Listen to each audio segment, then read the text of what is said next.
Welcome back with more pronouns, so stick around.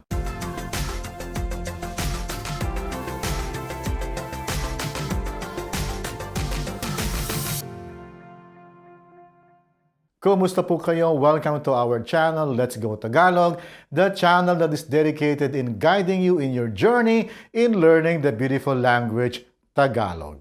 Let's dive into our topic for today. In the last video, we began our discussion on Group 2 of the Tagalog personal pronouns, which is called with different fancy names like indirect pronoun, objective pronoun, out-of-focus pronoun, genitive pronoun, or possessive pronoun. You may hear any of these names and they essentially mean all the personal pronouns under Group 2.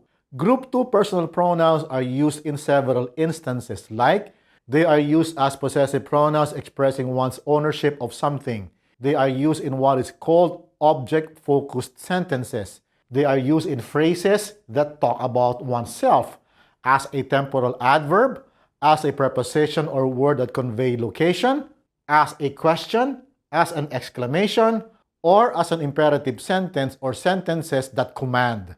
In the last video, we tackled the possessive nature of Group 2, focusing the discussion on the set of singular pronouns. This time, we will still tackle the possessive nature of pronouns under Group 2, but focusing on the set of plural pronouns. We will cover Natin, Namin, Ninyo, and Nila. If you remember our discussion on tayo and kami in episode 22, understanding natin and namin won't be difficult. Natin means our that includes the listener, like bahay natin, our house, which includes the listener, meaning it is his or her house too.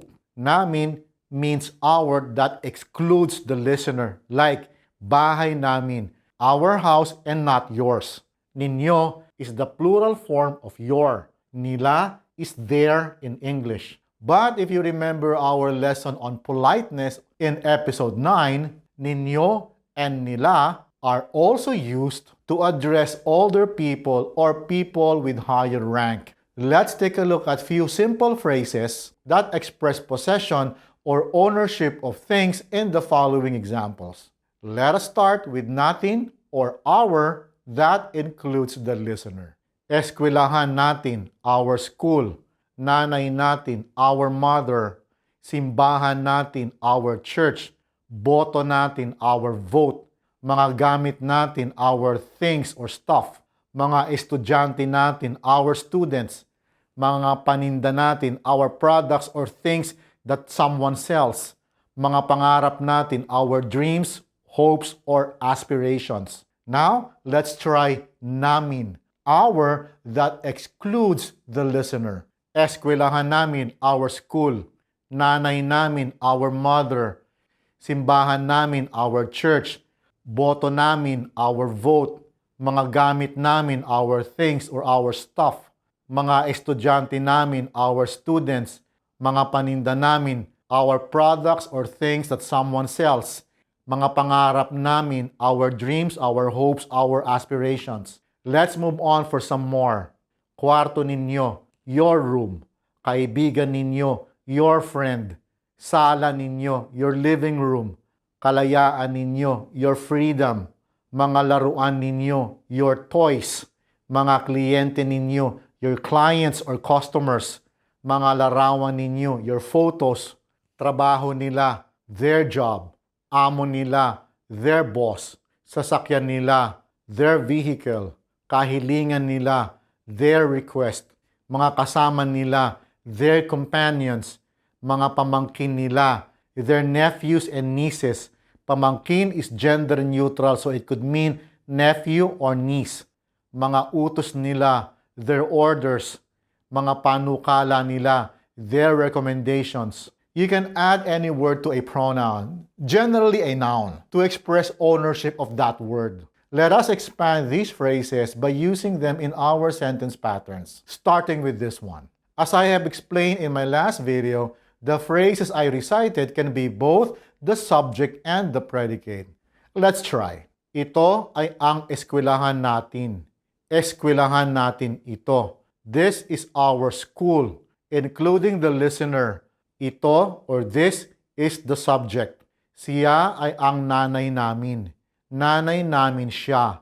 She is our mother, excluding the listener.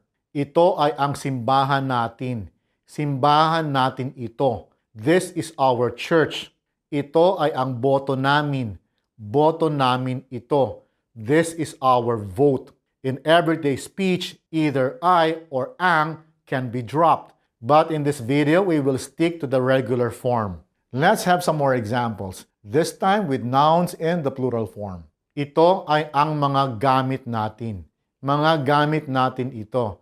These are our things or our stuff.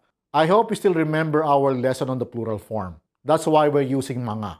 Sila ay ang mga estudyante natin. Mga estudyante natin sila. They are our students. Sila is the third person pronoun under group 1.